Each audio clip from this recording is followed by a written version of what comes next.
हमारे उपनिषद कई गहन शिक्षाओं का स्रोत हैं।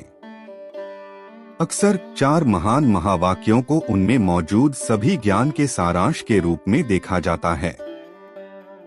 इस वीडियो में मैं इन 4 महावाक्यों में से सबसे गहन वाक्य तत्त्वम् असि को समझाने की कोशिश करूंगा।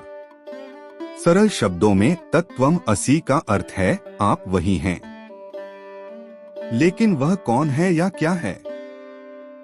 यह वाक्य बताता है कि हमारा वास्तविक स्वरूप या हमारी आत्मा और परम वास्तविकता अर्थात परमात्मा एक ही हैं। तत्त्वम् असि छांदोग्य उपनिषद के 6 अध्याय के अंतर्गत सामवेद का हिस्सा है। इस उपनिषद में महान ऋषि उद्दालक आरुणि 10 से अधिक बार तत्त्वम् असि का प्रयोग करते हैं। विभिन्न कहानियों और उदाहरणों के माध्यम से वह अपने बेटे श्वेतकेतु को समझाते हैं कि आत्मा ही परमात्मा या ब्रह्म है। आइए इन कहानियों को समझें और तत्त्वम् असि के पीछे की सच्चाई जानें। एक दिन ऋषि उद्दालक आरुणि ने देखा कि उनका पुत्र श्वेतकेतु 12 वर्ष का हो गया है। उन्होंने श्वेतकेतु को गुरुकुल में शामिल होने और वेदों का ज्ञान प्राप्त करने के लिए कहा। 12 से 24 वर्ष की आयु तक श्वेतकेतु ने वेदों का अध्ययन किया। वापस लौटने पर उसके ज्ञान ने उसे अभिमानी और अहंकारी बना दिया। जब ऋषि उद्दालक आरुणि ने अपने पुत्र को देखा तो उन्हें यह बात तुरंत समझ आ गई। उन्होंने श्वेतकेतु को उसके अहंकार का एहसास कराने के लिए उससे एक प्रश्न पूछा। उन्होंने पूछा, प्रिय पुत्र, क्या तुमने कभी वह निर्देश सीखा है जिसके द्वारा हम वह सुनते हैं जो सुना नहीं जा सकता, जिसके द्वारा हम वह अनुभव करते हैं जो नहीं देखा जा सकता, और जिसके द्वारा हम वह जान लेते हैं जो नहीं जाना जा सकता? श्वेतकेतु को उत्तर नहीं पता था और उसका अहंकार तुरंत दूर हो गया। उसने अपने पिता से इस गहन ज्ञान को सिखाने का अनुरोध किया। ऋषि आरुणि ने उनका अनुरोध स्वीकार कर लिया। उन्होंने कहा, मिट्टी के एक ढेले के बारे में सोचो। इससे अनगिनत बर्तनों को आकार दिया जा सकता है, फिर भी उनका स्वभाव मिट्टी का ही रहता है। जिस प्रकार सभी बर्तन का स्रोत मिट्टी है, उसी प्रकार सभी प्राणियों का स्रोत भी एक है। इसी तरह सोने की एक डली को जानने से सभी सोने के आभूषणों का पता चल जाता है, चाहे आकार कोई भी हो। वे केवल नाम में भिन्न हैं, लेकिन सच्चाई केवल सोना है। उन्होंने आगे कहा, एक कील को जानकर आप लोहे से बनी सभी वस्तुओं को जान सकते हैं। लोहे के सभी अलग अलग रूप केवल नाम में भिन्न हैं, लेकिन लोहा ही एकमात्र वास्तविकता है। उन्होंने एक और उदाहरण दिया। दूर के ढोल की आवाज सुनी जा सकती है, हालांकि आपको नहीं पता होगा कि ढोल कहाँ बज रहा है। इसी प्रकार सभी प्राणियों का एक स्रोत है, भले ही हम उसे देखने या महसूस करने में सक्षम न हो। वह श्वेतकेतु से कहते हैं, यही वह शिक्षा है जिसके बारे में मैंने बात की थी। श्वेतकेतु ने कहा, निश्चित रूप से मेरे शिक्षक यह नहीं जानते थे, इसलिए कृपया मुझे यह समझाएं। ऋषि उद्दालक बताते हैं, इस दुनिया के प्रकट होने से पहले केवल एक ही था, बिना दूसरे के। कुछ लोग मानते हैं कि कुछ भी नहीं था और उसी से दुनिया के अस्तित्व का उदय हुआ। लेकिन क्या शून्य से भी कुछ आ सकता है? नहीं, अस्तित्व शून्यता से नहीं आ सकता। प्रारंभ में एक ही था, ब्रह्म। यहाँ ऋषि आरुणि वेदांत और बौद्ध धर्म या न्यायिका जैसे अन्य दार्शनिक विचारों के बीच बुनियादी अंतर सिखा रहे हैं। वेदांत कहता है कि संसार ब्रह्म से उत्पन्न हुआ है। ब्रह्म ही अस्तित्व का मूल है। वह जिससे संपूर्ण विश्व की उत्पत्ति हुई है, वह ब्रह्म है, भले ही हम उसे देख, महसूस या अनुभव करने में सक्षम न हो। यह ब्रह्म कोई और नहीं बल्कि तत्त्वम् असि के आप वह हैं में वह है। इसके बाद ऋषि उद्दालक इस बात को कई प्रकार से समझाते हैं। उनका पहला उदाहरण गहरी नींद के हमारे अनुभव से शुरू होता है। वह श्वेत केतु से कहते हैं, जब कोई व्यक्ति गहरी नींद में होता है तो उसे अपने अस्तित्व के अलावा कोई अन्य अनुभव महसूस नहीं होता है। इस प्रकार गहन निद्रा अपने वास्तविक स्वरूप का अनुभव करने का एक तरीका है। इस शिक्षा का उल्लेख कई अन्य उपनिषदों में भी किया गया है, विशेष रूप से मांडुक्य उपनिषद में, जहां गहन निद्रा की इस अवस्था को सुषुप्ति कहा गया है। गहरी नींद में सभी सांसारिक बंधन लुप्त हो जाते हैं। अस्तित्व के पांचों कोश भी लुप्त हो जाते हैं। ये पंचकोश हैं: अन्नमय कोश, प्राणमय कोश, मनोमय कोश, विज्ञानमय कोश और आनंदमय कोश, जिनकी व्याख्या तैत्तिरीय उपनिषद में की गई है। केवल हमारा वास्तविक स्वरूप ही पीछे रह जाता है। हम ब्रह्म के साथ एकता का अनुभव करते हैं। लेकिन श्वेत केतु को यह बात पूरी तरह से समझ नहीं आई। उन्होंने अपने पिता से आगे समझाने के लिए कहा। ऋषि उद्दालक कहते हैं, रस्सी से बंधा हुआ पक्षी इधर उधर फड़फड़ाता है और जब उसे कहीं आश्रय नहीं मिलता तो वह अपने आप को बंधन के हवाले कर देता है। वह समझाते हैं कि इसी प्रकार हमारा मन पिंजरे में बंद पक्षी की तरह है। जब हम जागते हैं तो यह आजाद होने की कोशिश में फड़फड़ाता रहता है, लेकिन जब वह थक जाता है और आराम करता है तो वह गहरी नींद की स्थिति में पहुंचता है। वहां उसे सच्ची स्वतंत्रता का अनुभव होता है। स्वतंत्रता की वह अनुभूति शांति और आनंद से भरी होती है। जब कोई व्यक्ति जागृत अवस्था में भी शांति की वैसी ही अनुभूति प्राप्त कर लेता है तो उसको समाधि कहा जाता है। समाधि ब्रह्म को पाने का मार्ग है। समाधि में हमारी आत्मा ब्रह्म के साथ एक हो जाती है। श्वेत केतु फिर से समझाने के लिए कहता है। ऋषि अरुणि बताते हैं कि कैसे हर चीज का एक कारण होना चाहिए।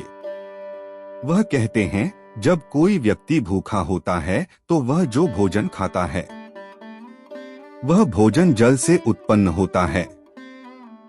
इसी प्रकार हमारा शरीर भोजन और जल से उत्पन्न होता है। जल की उत्पत्ति अग्नि से होती है और अग्नि की उत्पत्ति सत से होती है।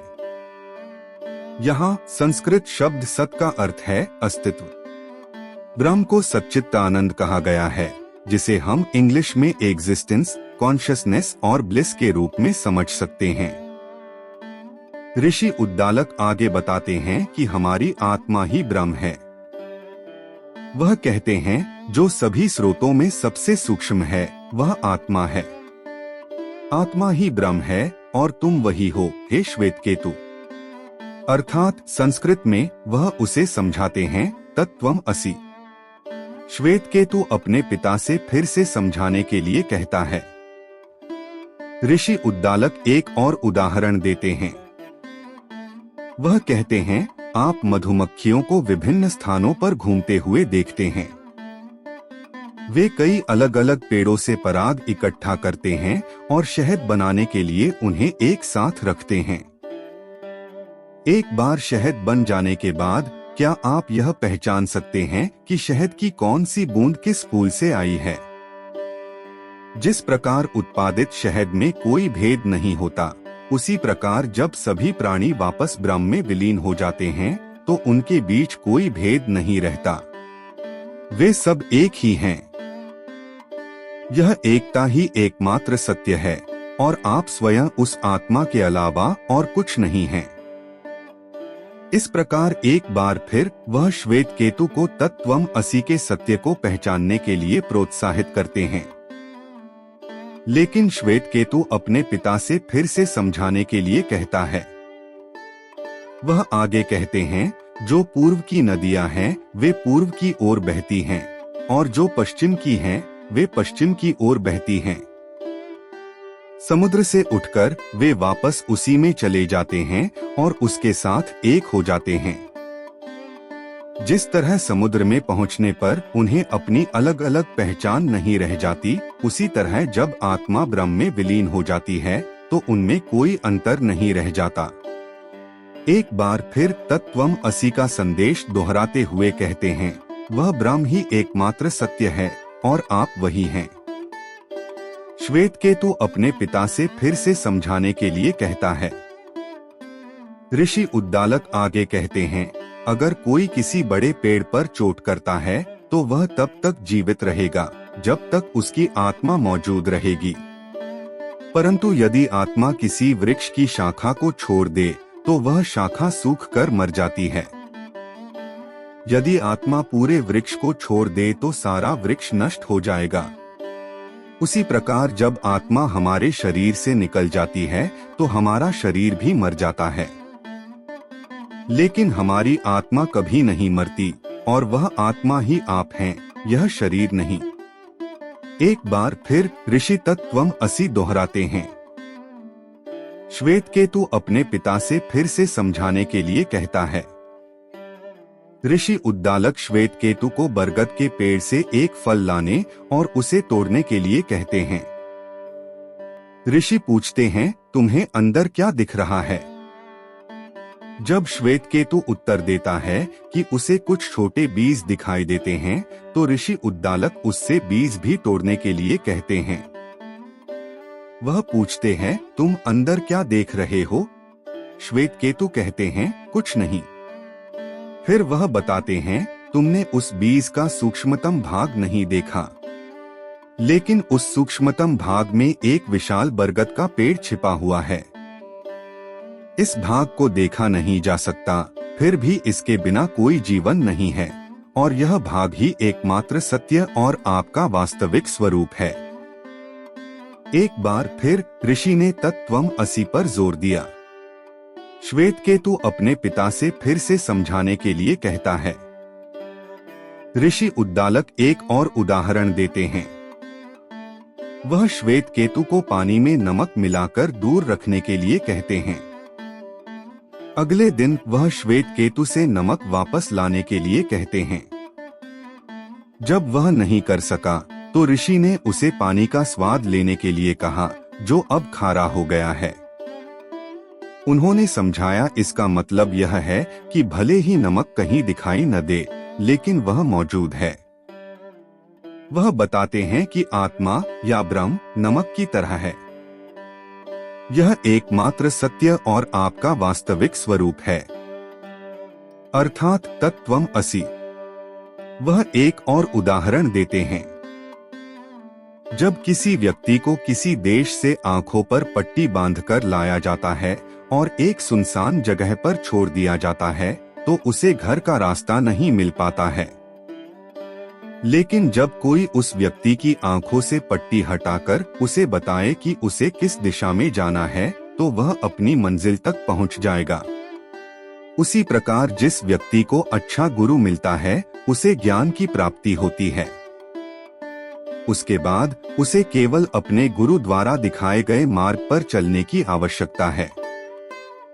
उसे एहसास हो जाएगा कि उसकी आत्मा ही उसका सच्चा स्वरूप है। इस कहानी में ऋषि उद्दालक एक गुरु की उपस्थिति पर जोर देते हुए बताते हैं कि कैसे एक गुरु आपको सत्य की ओर मार्गदर्शन करने में सक्षम है। वह उदाहरण को एक बार फिर तत्त्वम् असि के साथ समाप्त करते हैं। श्वेतकेतु ने उनसे एक बार फिर समझाने का अनुरोध किया। ऋषि उद्दालक कहते हैं, जब कोई व्यक्ति गंभीर रूप से बीमार होता है तो वह अपने रिश्तेदारों को तब तक पहचानता है जब तक कि उसकी वाणी उसके मन में, उसका मन उसकी जीवन शक्ति के साथ और वह परमात्मा के साथ विलीन नहीं हो जाता है। लेकिन एक बार जब वह विलीन हो जाता है तो वह उन्हें पहचान नहीं पाता। जब ऐसा होता है तो वह अपने वास्तविक स्वरूप के साथ एक हो जाता है। वह सत्य जिसमें वह विलीन हो जाता है वह ब्रह्म है और वही आत्म है। अपनी अंतिम कहानी में ऋषि उद्दालक श्वेतकेतु से कहते हैं कि जिस व्यक्ति ने अपराध किया है उसे हमेशा दंडित किया जाएगा जबकि जो सच बोल रहा है वह हमेशा मुक्त हो जाएगा। मुक्ति सत्य से उत्पन्न होती है। सत्य आत्मा है और आप स्वयं आत्मा हैं। मुझे आशा है कि ऋषि उद्दालक और उनके पुत्र श्वेतकेतु के बीच के संवाद ने आपको उतना ही ज्ञान और आनंद दिया होगा जितना उन्होंने मुझे हमारी आत्मा, हमारे सच्चे स्वरूप और तत्वम असि या तुम वही हो के बारे में दिया है। देखने के लिए धन्यवाद।